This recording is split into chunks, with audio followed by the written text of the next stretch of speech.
संन्यासः कर्मयोगश्च निःश्रेयः सकरा भुवो तयोस्तु कर्म संन्यासत् कर्मयोग विशस्यते।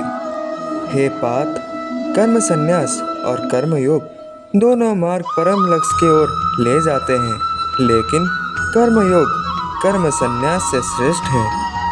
ज्ञेय स नित्य सन्यासी जो न दृष्टि न काख्यति निर्द्वंदो ही महाबाहो सुखं बंधात प्रमुच्यते।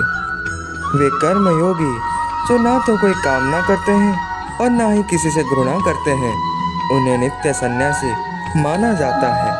हे महाबाह अर्जुन, सभी प्रकार के द्वंद से मुक्त होने के कारण वे माया के बंधनों से सरलता से मुक्ति पा लेते हैं।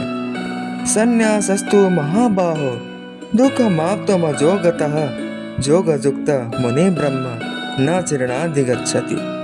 हे प्रिय अर्जुन, भक्त युक्त होकर कर्म के बिना पुण्यतः कर्मों का परित्याग करना कठिन है। हे महाबलशाली अर्जुन, किंतु जो संत कर्म योग में संलग्न रहते हैं वे शीघ्र मुझे पा लेते हैं।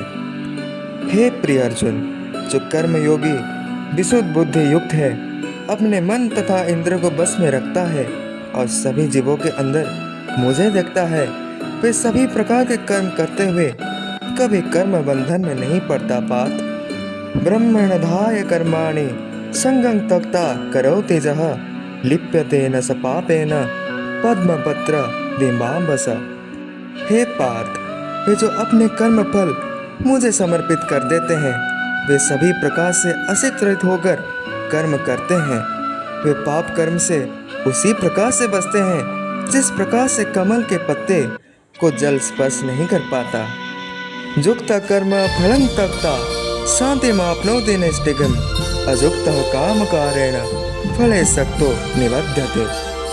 हे पार्थ, कर्मयोगी अपने समस्त कर्म फलों को मुझे समर्पित कर देता है और वे चिरकाल तक शांति प्राप्त कर लेते हैं, जबकि वे जो कामना युक्त होकर निजी स्वार्थ से प्रेरित होकर कर्म करते हैं वे बंधनों में पड़ जाते हैं। पात, क्योंकि वे कर्म फलों में आसक्त होकर कर्म करते हैं।